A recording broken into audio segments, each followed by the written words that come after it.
Hi, Liz here, and we are at EMO's Creative Studio. In today's video tutorial, I'm going to show you how to make a table runner using the Quilt As You Go block in row form. So let's get started.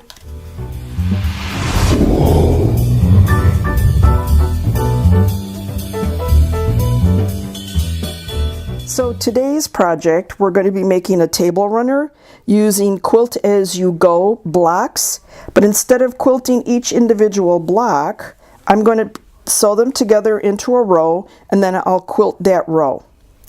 This particular table runner is 24.5 inches long by 9 inches wide.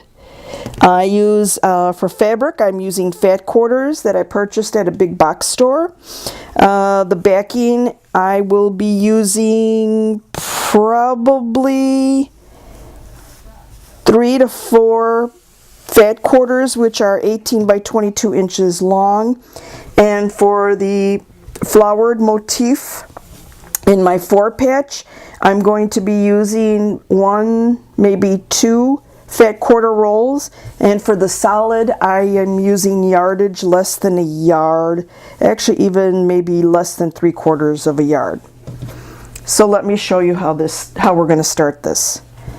I have a couple of pieces of my fat quarter cut from the sample that I showed you, but this is what a fat quarter looks like once it is opened up and ironed out. Again, a fat quarter is 22 inches across by 18 inches up and down. This will be used again for the backing piece. Now, let me look at my notes. When you are cutting the backing piece, you're going to cut the backing piece 1 inch longer on all 4 ends. So that means when you have your item placed on here, there should be 1 inch extending on each of the ends, and I'll show you that as we get to it. Allows for self-binding. Now my colorful part is made of a 4-patch. As you can see here, I have 2 colored or 2 floral and 2 solid. To make that, you take a piece of solid fabric and a piece of floral fabric, right sides together, and then you sew them, match them up really nice and even all the way around. Make sure they're even. You can pin them if you like, and you sew on one side and then directly across the other. And this is how it's going to look. Now, with my projects, I usually like to use contrasting thread, meaning I generally either sew with ivory or off-white thread to give my item a pop of color. And I think you saw that in the table runner right here. See how I have the quilting and the top stitch all the way around? Gives it a nice pop of color. I mean, the item is already colorful, but it gives it a nice contrasting color so that you can see that it is quilted. So once you have both of your pieces of 4.5 inch square, which this is going to be, no, these are 5 inch square. These particular squares that you're sewing together are 5 inch squares. These are 5 inch squares. Once you have them sewn together, you're going to take your ruler and your rotary cutter, and since they're 5 inch squares and I want to cut them in half, this particular ruler I have is a 2.5 inch square ruler.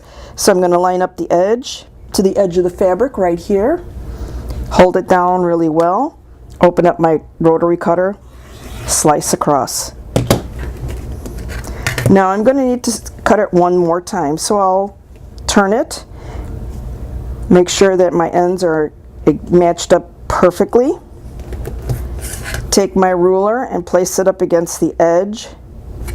Actually, I'll do one at a time so we don't mess up. I'll put it against the edge, hold it down, open my rotary cutter, slice across. Now I have 2.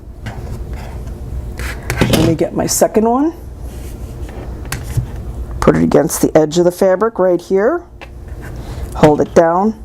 Open up my rotary cutter. Slice across, close, put it down. Now I have 4 pieces that you're going to iron open like this. And you're going to iron to the dark side, which will be your solid color fabric right here. Now I'm just finger pressing it so you can see what it looks like. Again, you're ironing to the dark side, so that means the seam allowance is going to be underneath the solid color fabric. I'm finger pressing it. You will take it to your ironing board and you will give it a good shot of steam. Again, I'm making the seam allowance to the dark side, underneath the dark fabric or the dark side of the fabric, like this. One more. Go to your ironing board. You'll set that seam, which means you're warming up the threads, and then you're going to iron it up with it open like this. Next thing you're going to do is you're going to make a 4-patch like this. You're going to match up your seams. You want to turn one of your fabrics over like this, put them together, and you're going to nest your seams. Going to nest your seams as such, and I've shown this to you in a previous video. You're going to stick your pin through the thread right here, turn it over, and voila, it came through right where it was supposed to go.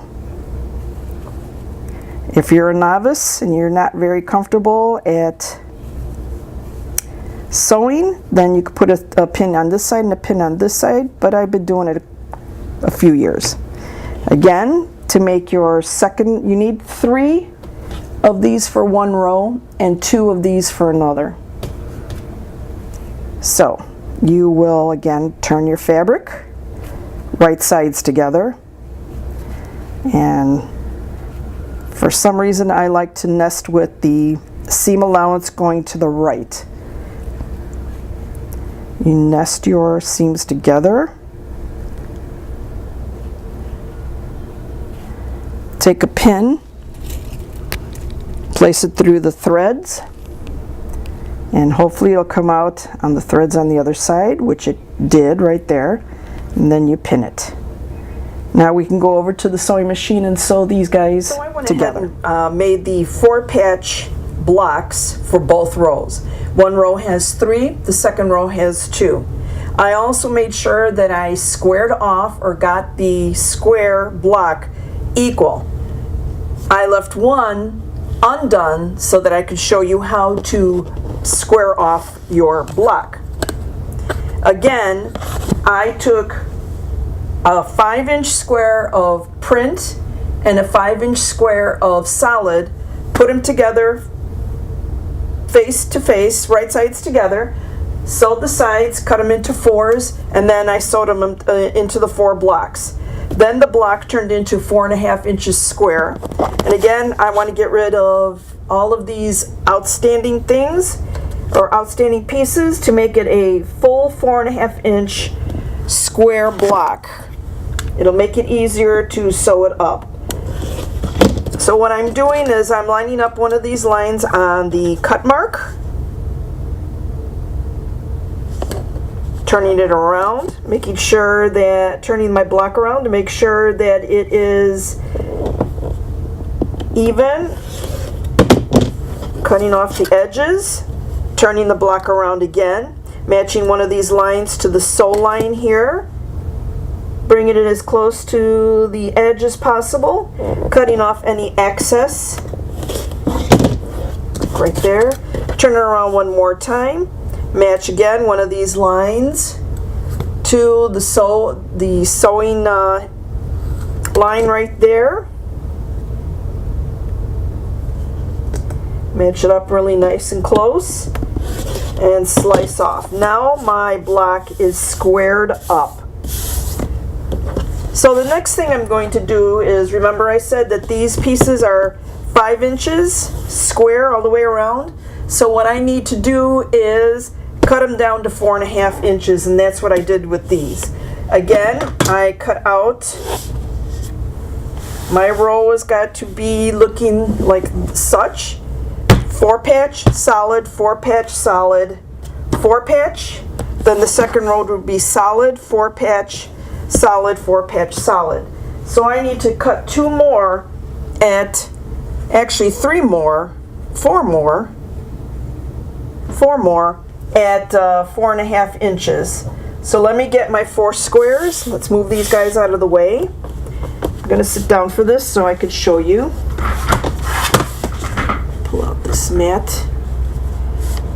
And I'm going to match up all my pieces so that they're even all the way around 4 sides, so that I can cut off the extra 1/2 inch on one end here and the other 4.5 inch up here. So let me square it off to these lines right here, the 1 mark. Make sure all my squares are even. Count out 1, 2, 3, 4, and here's the 1/2 mark right here. So I'm going to put my ruler at the 1/2 mark, measure one of the lines down here to the edge of the fabric. I'll make sure my head doesn't get in the way. Hold down my ruler, take my rotary cutter, slice, pull it away. Turn this around. 1, 2, 3, 4. Again, I'm looking at the 1/2 mark, which is right here. Match up the bottom of my ruler to the bottom, a line of my ruler to the bottom of the fabric. I'm lucky that this ruler is marked all the way down, up and down at the 1/2 inch. Put it on the yellow line right here because I know my fabric is squared off to the grids on the block, on the mat. Slice it off. Close my rotary, and now I should have enough to make my rolls. Again, solid, no, again 4-patch, solid, 4-patch, solid, 4-patch. Let me move this just a little so that you can move it away so you can see what I'm doing here. 4-patch, solid, 4-patch, solid, 4-patch. Solid, 4-patch, solid, 4-patch, solid. Now I have 2 extra pieces here that are 4.5 inches square, and what I want to do is I want to cut it in half so that I have a 1/2 on each end of each row of a 2 inch. So I'm going to go ahead and cut this in half. Again, my ruler is 2.5, so I know that my piece is 4.5, so I'm going to cut it at 2 1/4. Hope that's not confusing. I'm going to cut my piece at 2 1/4, which means that's half. Slice it. Now I have 4 pieces, and I'm going to add it to the ends of each row. You'll see here, and you'll see here. So it looks like this. See the 1/2 inch right there, 1/2 inch right there, or the 1/2 a block right here. And this is how my mat's going to look. So let me put everything together. Let me sew everything together, and I'll show you what it looks like when it's all sewn. I now have my 2 rows sewn together, and they've been ironed. And of course, I ironed all the seams in one direction on one row, and I ironed all the seams in the opposite direction in the other row. The next thing I have to do is I have to square up this row. I want to make sure that all of the edges are equal. If you can see here, this one right here, the edges are not equal. They're kind of off a little. So I need to square this up. I used to be one of those sewers that would never square up any of my blocks. I just threw them together, and then at the final step before I put the binding on is when I squared things up. It made my project look uneven, sloppy, and very unprofessional. I've learned the hard way. So every time I sew blocks together, I square them up. So what I'm going to do is I'm going to square this up using a longer ruler. Again, I'm going to be using the seam that's in the 4 patch for one of my black lines.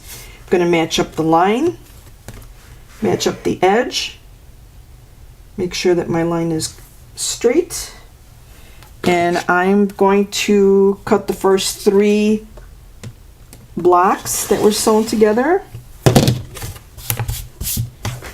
Pull it down just a bit, line up the next few blocks, and continue cutting away my excess. You can see here. It's going to be time to change the blade soon because I'm getting funky cuts on my items here. There you go, much better. Pull it down a little bit more, and I'm going to match up right here, line up my ruler close to the edge,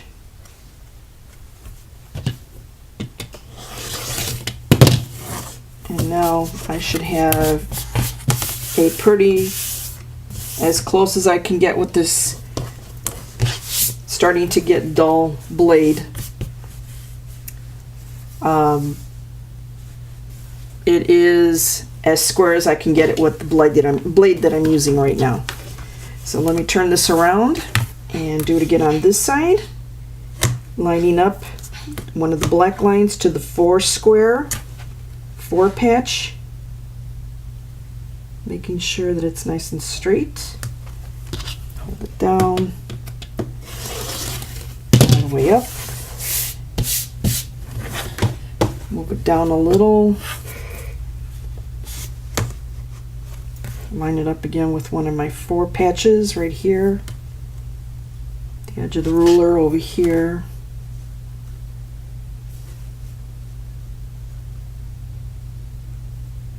just line it up,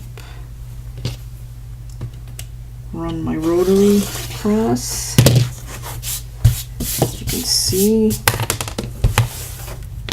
I've got to fix something at the bottom, line it up, the edges,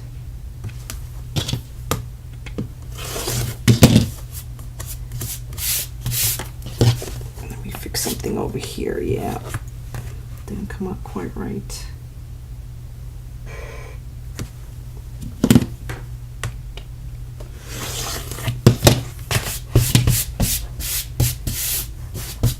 Alright, now I have one row that is pretty much squared up the best I can with the getting dull blade that I have. Let me go ahead, change the blade on this, cut up the second piece, and I'll come right back. We're all squared up, ready to go on to our next step. I have some batting, nice lightweight batting. It's called Warm and Natural. It's a better quality batting. I like it because it's easy to work with. I've already cut it to the 4.5 inch width, as you can see right here, 4.5 inch width. Now what I need to do is place each one of my rows on the batting. Just lay your row right on top of the batting. Try to match the edges as much as possible.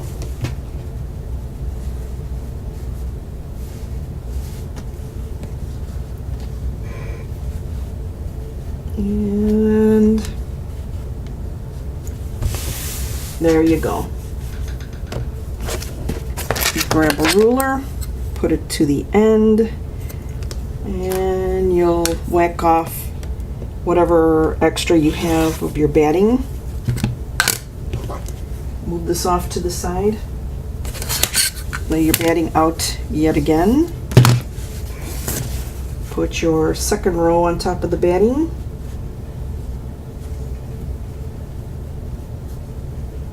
there's a little bit hanging up out at this edge. It's okay, we can cut it down later. We just want to make sure we have enough batting and we're not shorting ourselves. Take our ruler, put it up against the edge again, and whack off the batting.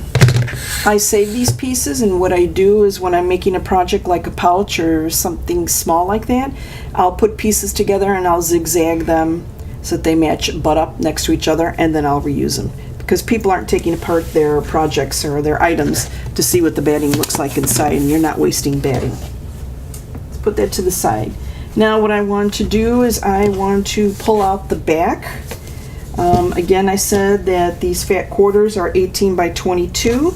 This one is still 22 inches long, but my piece here is about 24.5 inches long. So what I'm going to do is I am going to cut this in half, and then I'm going to add a 5-inch piece of fabric, and I'm going to sew up on each side. Let me go ahead and show you what I'm talking about. Here's that. Here's one of the pieces that I'm talking about. Let's see, this one is 1, 2, 3, 4, 5, 6, 7, 8, 9. Now remember, I have to have an inch excess of this fabric all the way around, so the 5 inches will probably do. So let's cut this in half, fold it in half,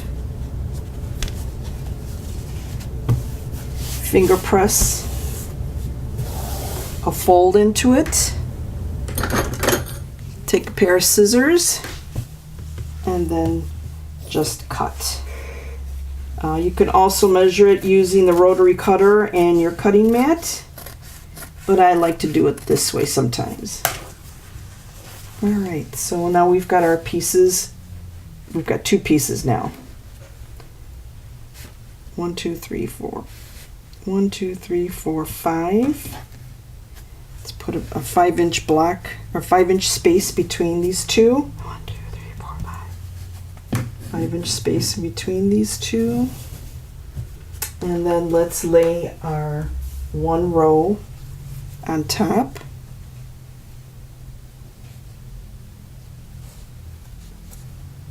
And that gives us an inch here and an inch here. So let me go ahead and sew that 5.25 inch piece right here onto these two, and then I'll come back and show you what it looks like all sewn together. Okay, now I have this part all sewn. My seam is ironed open so that I don't have bulk underneath, and I know that I have 1 inch here and I have 1 inch on this end, but I need to make this smaller. So there's a couple of things I'm going to do here. I'm going to remove this, and I know that this block is 4.5 inches this way. So I need to cut this 6.5 inches because I have to add an inch to each side of the block. First of all, what I want to do is I want to fold it in half, match up the edges, get it as nicely folded as possible, and then fold it in half again. And what I'm going to do is I'm going to even off the edges. I'm going to square up my edges.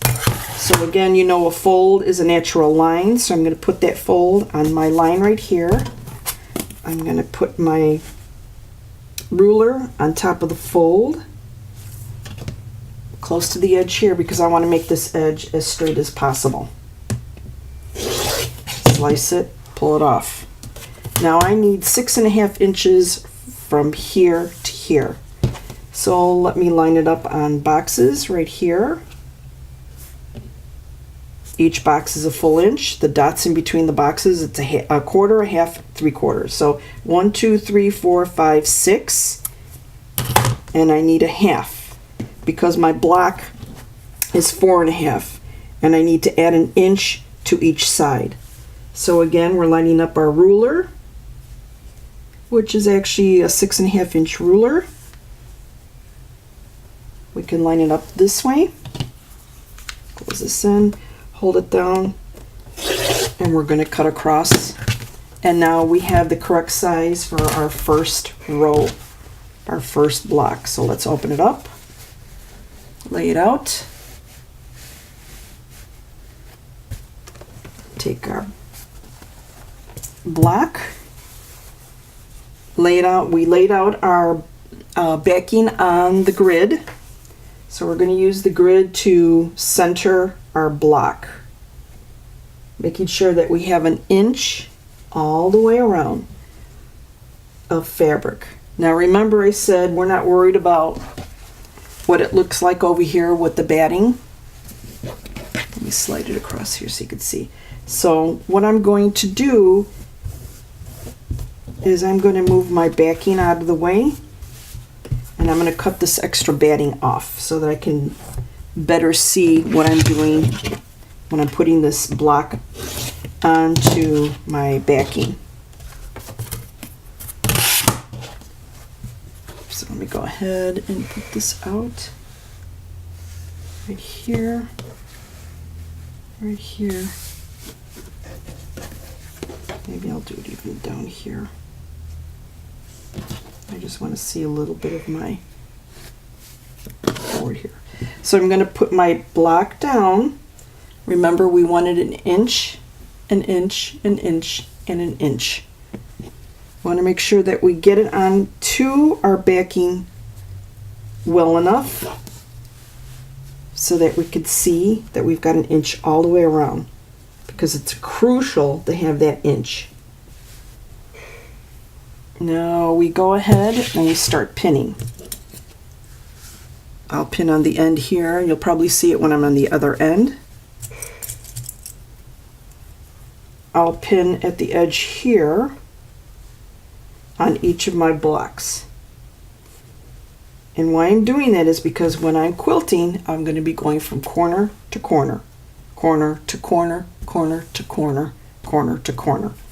And for this, I'm actually going to show you how I sew it so that you can see it is relatively easy to sew and to control, and how cute your block is going to come out. It's important to pin everything in place because it's very easy for your block to move around on the backing, especially when you're working with something that's bigger than 4.5 inches square. We're working with something that's 4.5 inches by 24.5 inches. And you need to be able to control everything,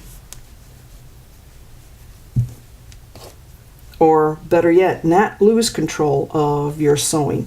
And then everything becomes lopsided, and then you're having problems trying to make your binding when you're doing your quilting. So now you see I have all my pins in place. I'm able to turn it around, and that's what it looks like. Again, this is 24.5 inches across this way, 4.5 inches. This is 24, 25, 26.5 inches across the backing, and 6.5 inches across. So let's go over to the sewing. I now have my project under the presser foot. I am starting it at the edge of where my block is, not the edge of the backing. And what I've decided to do is, instead of stitching the ditch, I'm going to line up the edge of this foot right here to the seam edge. And then I'll show you how it goes when I'm quilting. So let's get this going. I have my machine set at 2.5 inches for the stitches. And as I mentioned before, I like to use contrasting thread to give my stitching a bit of a pop. Now I'm going to stop right about now, maybe add one more stitch. I'm going to lift my presser foot, and I'm going to turn my fabric around. Sorry. And what I want to do is I want to stitch from this corner to the bottom corner. Now I am sewing slowly so that I don't mess up. Now for me, If it doesn't make a perfect X in the middle, that's okay, because for me, showing my unique little mistakes and leaving them shows that this was not a machine prepared item, that I made it, handmade it. So let's do a little sewing here so you can see what it looks like. I'm sewing diagonally, not doing it quickly, just sewing diagonally from one corner to the other. And I'm going to stop right about now, maybe give it a couple of hand twirls, lift my presser foot, and then I'm going to turn my piece around, move my pin a little so I don't get it caught underneath the foot. And I'm going to go ahead and continue sewing.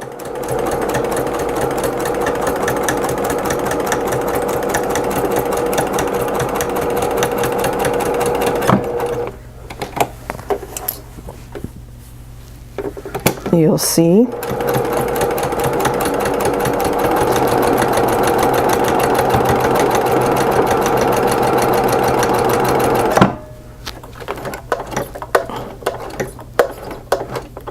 Here we go.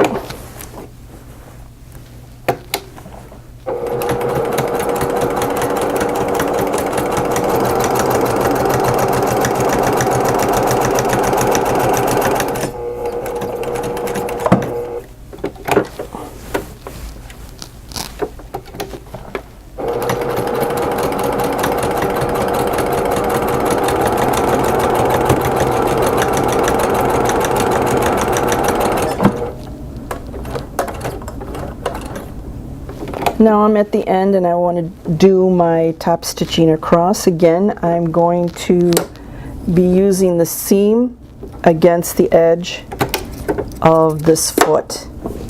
So let's go ahead and do that, which allows me to have a little bit of the thread showing and not hidden in the seam. Something different than the example that I showed you previously. Alright, now I'm ready to go back on my X's. Really simple. Now for you beginners, if you're not really comfortable sewing down the center, you can go ahead and get something called a friction pen, which is this. And these friction pens are very good. You can draw a line, take your ruler and draw a line on top, so you can follow that line. And the line will go away once you put a hot iron to the fabric. Your line will go away and you won't see it. This is out of all the marking pens and chalks and whatever, this is the best that I found. I've gotten pretty good at making my X's without drawing lines. I just have to go slow and concentrate. So here we go. Now we're going to go back on our X's.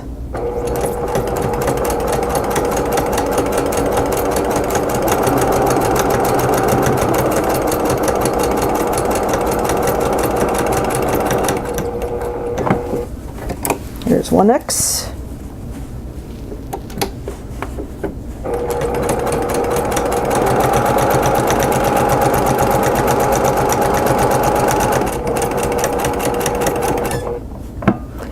Here's your second X. Now, do you notice that I have my hands holding on to the sides like this? I want to make sure that my fabric and my backing are nice and straight and I don't get any puckers underneath. Let me move that. I don't want any puckers underneath.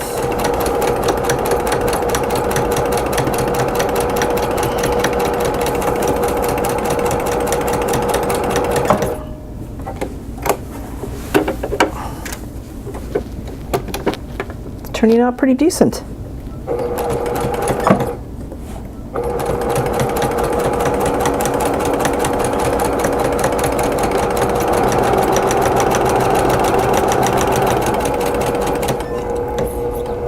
For me, I notice the faster I sew, the easier it'll be for me to get some kind of a fold in the fabric. So I tend to sew a little bit slower when I'm doing something like this, because I really don't want folds or puckers or anything unusual sticking out on my quilting. Now I'm coming to the end. I don't necessarily have to backstitch because everything is going to be secured once I fold over the fabric to put together my blocks. Alright, as you can see here, it's turned out really nice. It's a nice X. Turned out really nice. Alright, let me work on the next one off camera and I'll be right back. I have both rows completed now. It's time to sew both of these rows together. With the back sides facing each other, I am going to match up the blocks using my fingers. Sometimes you can't match the edges of the fabric because they might be off just a bit. Use your fingers to feel that the blocks are even, because you do not want to be sewing on top of the blocks when you're sewing the rows together. So let's go ahead and start to pin. Remember, right sides together. You want to have to be a little bit meticulous when you're doing this. Stop, feel to make sure that your edges are together, meaning the blocks. Check on each side, both sides, and then continue pinning. You'll pin from the top to the bottom of your row. Now once I'm done pinning, I'm going to move on to the machine.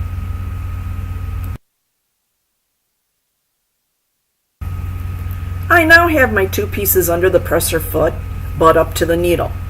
I am sewing right next to the block and not on top of the block because that'll make my binding a bit too thick.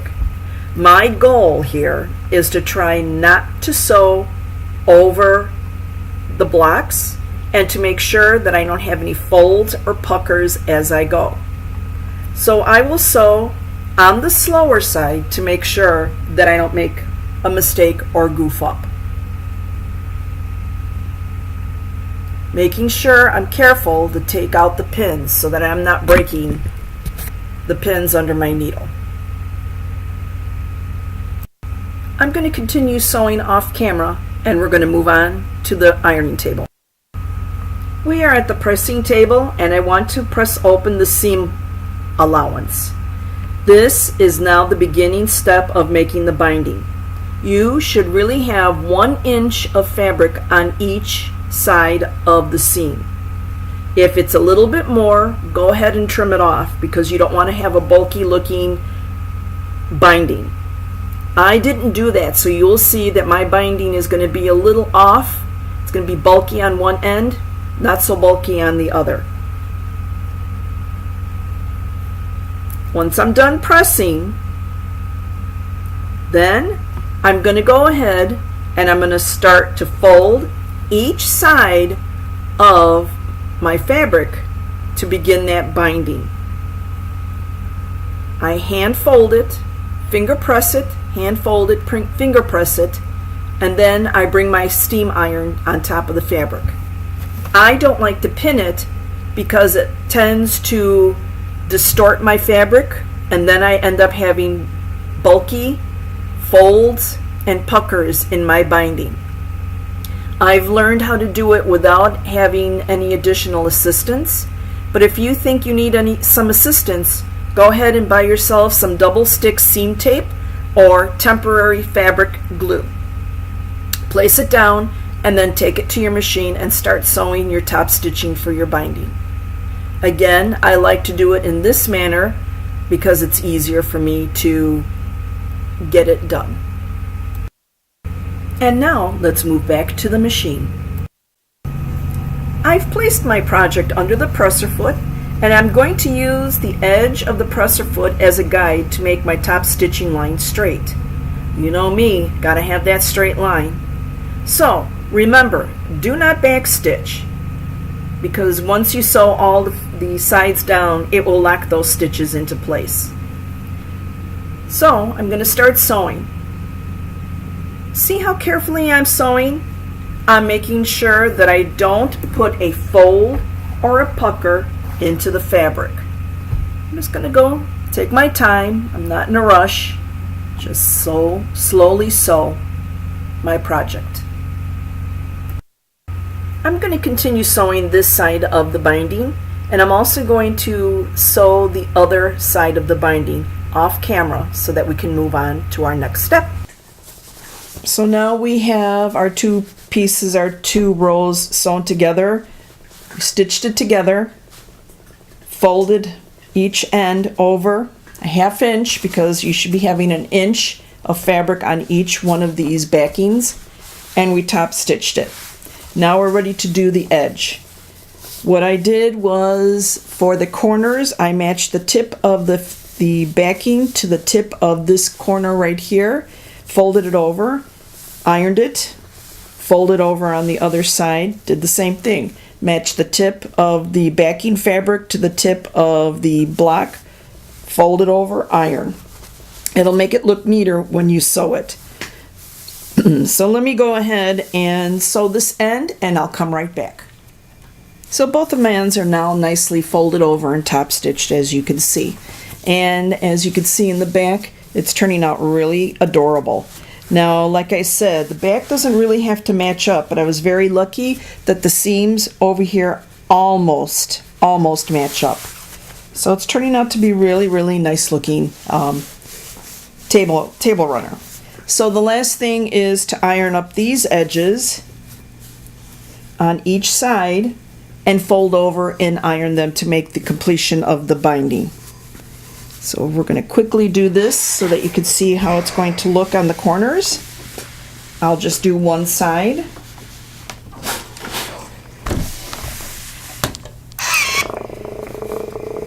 Fold it over.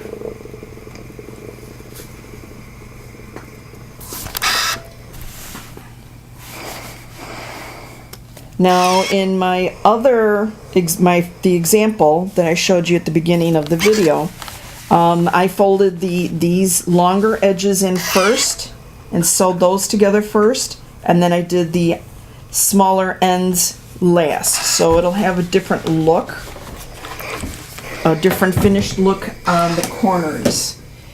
As you can see, oh no, I did it the same way. I thought I did it differently. Nope, I did it the same way.